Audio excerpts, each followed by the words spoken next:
Wow, ಹೇಗೆ ಉಂಟು ನೋಡ ಮ್ಯಾಂಗೋ ಕುಲ್ಫಿ.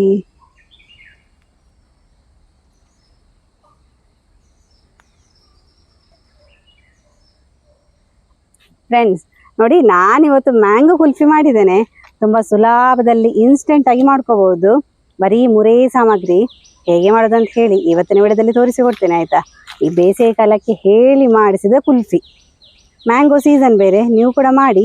ವಿಡಿಯೋ ಸ್ಟಾರ್ಟ್ ಮಾಡುವ.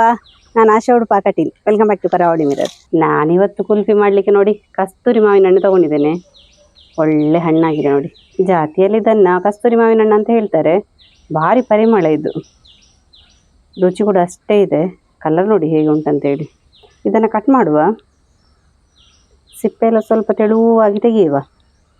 ತುಂಬ ಸಿಪ್ಪೆ ಇಲ್ಲ ಇದರಲ್ಲಿ, ಭಾರಿ ತೆಳು ಉಂಟು ನೋಡಿ. ಕಟ್ ಮಾಡುವಾಗಲೇ ಭಾರಿ ಪರಿಮಳ ಬರ್ತಾ ಉಂಟು.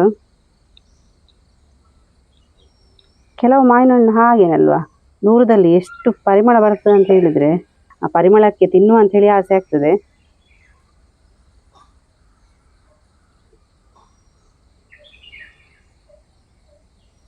ನಮ್ಮ ಕುಲ್ಫಿಗೆ 2 ಮಾವಿನ ಹಣ್ಣು ಸಾಕಾಗ್ತದೆ. ಸಿಪ್ಪೆ ಎಲ್ಲ ತೆಗೆದಾಯಿತು. ಇದರ ಕಲರ್ ನೋಡಿ. ಮಾವಿನ ಹಣ್ಣ ಗೆರಟೆ ಬಿಟ್ಟು ಮತ್ತೆ ಫುಲ್ ಕಟ್ ಮಾಡುವ. ಈ ಥರ ಮಾವಿನ ಹಣ್ಣಲ್ಲಿ ಗೆರಟೆ ತುಂಬ ಚಿಕ್ಕದಾಗಿರ್ತದೆ ನೋಡಿ. ಈ ಥರ ಯಾವ ಸೈಜಿಗೆ ಬೇಕಾದರೂ ಕಟ್ ಮಾಡ್ಕೋಬೋದು. ಮಿಕ್ಸಿಗೆ ಹಾಕ್ಲಿಕ್ಕೆ ಉಂಟು ಮತ್ತೆ. ಇವಾಗ ಮಾವಿನ ಹಣ್ಣಿನ ಸೀಸನ್ ಬೇರೆ. ಮಾರ್ಕೆಟಿಗೆ ಹೋದ್ರಂತೂ ಅಲ್ಲಲ್ಲಿ ಮಾವಿನ ಹಣ್ಣೆ ಕಾಣಲಿಕ್ಕೆ ಸಿಗ್ತದೆ. ಅಂದರೆ ಬೇರೆ ಬೇರೆ ಥರದ್ದು ಮಾವಿನ ಹಣ್ಣು. ಅವರೇ ಹೇಳ್ತಾರೆ ಯಾವ ಮಾವಿನ ಹಣ್ಣು ಅಂತ ಹೇಳಿ. ಒಳಗೆ ಹೋದ್ರಂತುಂಟಲ್ಲ ಭಾರಿ ಪರಿಮಳ. ಮಾರ್ಕೆಟ್ನ ಒಳಗೆ ಹೋಗುವಾಗ ಮಾವಿನ ಹಣ್ಣು ತಿನ್ಬೇಕಂತ ಹೇಳಿ ಆಗ್ತದೆ. ಅಷ್ಟು ಪರಿಮಳ ಬಿಡ್ತಾ ಇರ್ತದೆ. ನನ್ನ ಮಗಳಿಗಂತೂ ಮಾವಿನ ಹಣ್ಣು ಅಂತ ಹೇಳಿದರೆ ಭಾರಿ ಇಷ್ಟ. ಯಾವಾಗ ನೋಡಿದ್ರು ಮಾವಿನ ಹಣ್ಣು ಕೇಳ್ತಾ ಇರ್ತಾಳೆ. ಕಟ್ ಮಾಡಿದ ಮಾವಿನ ಹಣ್ಣನ್ನು ಮಿಕ್ಸಿಗೆ ಹಾಕೊಳ್ಳುವ.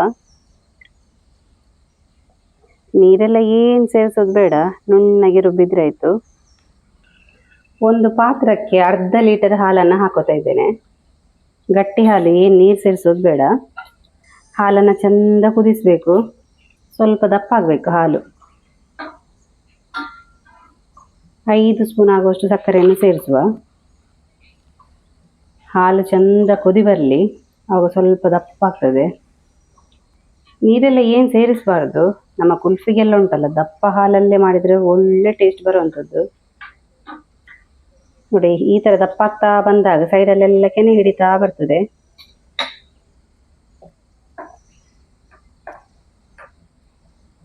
ನೋಡಿ, ಈ ಥರ ಸರಿ ಕುದಿ ಬರಬೇಕು. 2-3 ಸಲ ಈ ಥರ ಮೇಲೆ ಬಂದರೆ ಸಾಕಾಗ್ತದೆ. ಕುದಿಸಿದ ಹಾಲನ್ನು ಒಂದು ತಟ್ಟೆಗೆ ಹಾಕೊಳ್ಳುವ. ನುಣ್ಣಗೆ ರುಬ್ಬಿದ ಮಾವಿನ ಹಣ್ಣನ್ನು ಹಾಲಿಗೆ ಸೇರಿಸುವ. ನೋಡಿ, ಈ ಥರ ಫುಲ್ ನುಣ್ಣಗೆ ರುಬ್ಬಿದ್ದೇನೆ. ಸ್ವಲ್ಪ ಕೂಡ ತರಿ ಇರಬಾರ್ದು. ನೋಡ್ತಾ ಇದ್ದೀರಲ್ಲ ಫ್ರೆಂಡ್ಸ್, ಖಾಲಿ 3 ಸಾಮಗ್ರಿಯನ್ನು ಹಾಕಿ ಒಳ್ಳೆ ಕುಲ್ಫಿ ರೆಡಿ ಮಾಡ್ತಾ ಇದ್ದೇನೆ. ಹಾಲು, ಸಕ್ಕರೆ, ಮಾವಿನ ಹಣ್ಣು, ಖಾಲಿ 3 ಸಾಮಗ್ರಿ ಹಾಕಿರೋದು. ಸರಿ, ಇದನ್ನು ಮಿಕ್ಸ್ ಮಾಡ್ಕೋಬೇಕು. ಮತ್ತೇನಾದರೂ ಮಿಕ್ಸರ್ ಇದ್ದರೆ ಅದರಿಂದ ಕೂಡ ಮಾಡ್ಕೋಬಹುದು. ಸಣ್ಣ ರುಬ್ಬಿರೋದ್ರಿಂದ ಈ ಥರ ಮಿಕ್ಸ್ ಮಾಡುವಾಗ ಆಗ್ತದೆ ಬೇಗ ನೋಡಿ. ಒಂದು 10 ನಿಮಿಷಗಳ ಕಾಲ ಈ ಥರ ಮಾಡ್ತಾ ಇದ್ರೆ ಈ ಥರ ಮಿಕ್ಸ್ ರೆಡಿ ಆಗ್ತದೆ. ನಿಮಗೆ ಮಾಡಲಿಕ್ಕೆ ಕಷ್ಟ ಅಂತಿದ್ರೆ ಇದನ್ನು ಬೇಕಾದರೆ ಮಿಕ್ಸಿಗೆ ಹಾಕ್ಕೊಂಡು ಕೂಡ ರುಬ್ಕೋಬೋದು. ಮಕ್ಕಳಿಗೆ ಬೇಕಾಗುವಂತಹ ಕುಲ್ಫಿ ಮೌಲ್ಡ್ ತೊಗೊಂಡಿದ್ದೇನೆ.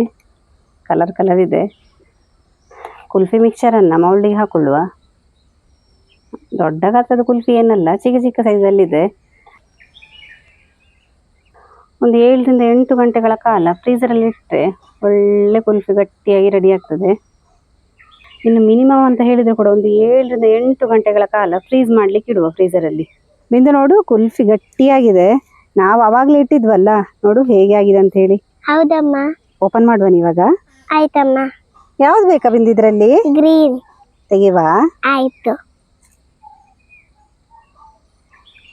ವಾವ್, ಹೇಗೆ ಉಂಟು ನೋಡ ಮ್ಯಾಂಗೋ ಕುಲ್ಫಿ. ಹೇಗೆ ಬಂದಿದೆ ನೋಡಿ ನಮ್ಮ ಮ್ಯಾಂಗೋ ಕುಲ್ಫಿ.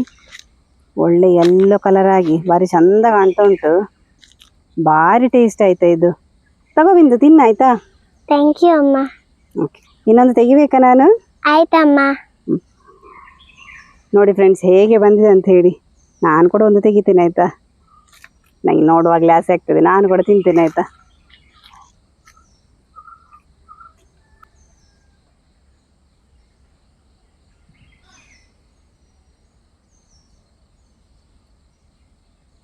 ಬಿಂದು, ಮಾವಿನಕಾಯಿ ತಿಂದಾಗೇನೆ ಆಗ್ತಾ ಉಂಟಲ್ಲ ನಿಂಗೆ? ಹೌದು. ಭಾರಿ ಚಂದ ಆಗಿದೆ. ಈ ಹಾಲು ಮತ್ತು ಮಾವಿನ ಹಣ್ಣೆಲ್ಲ ಒಳ್ಳೆ ಬ್ಲೆಂಡ್ ಆಗಿ ಒಳ್ಳೆದಾಗಿ ಬಂದಿದೆ ಕುಲ್ಫಿ. ನೀವು ಕೂಡ ಈ ರೆಸಿಪಿ ತಪ್ಪದೆ ಮನೆಯಲ್ಲಿ ಟ್ರೈ ಮಾಡಿ. ತುಂಬಾ ಸುಲಭದಲ್ಲಿ ಮಾಡ್ಬೋದು. ಕೇವಲ 3 ಸಾಮಗ್ರಿ. ಹೇಗೆ ಬಂದಿದೆ ಅಂತ ಹೇಳಿ ನನಗೆ ಕಮೆಂಟ್ ಮೂಲಕ ತಿಳಿಸಿ. ನಾನು ಇದೇ ಥರ ಇಂಟ್ರೆಸ್ಟಿಂಗ್ ವಿಡಿಯೋದೊಂದಿಗೆ ಮುಂದೆ ಸಿಗ್ತಾ ಇರ್ತೇನೆ. Thank you.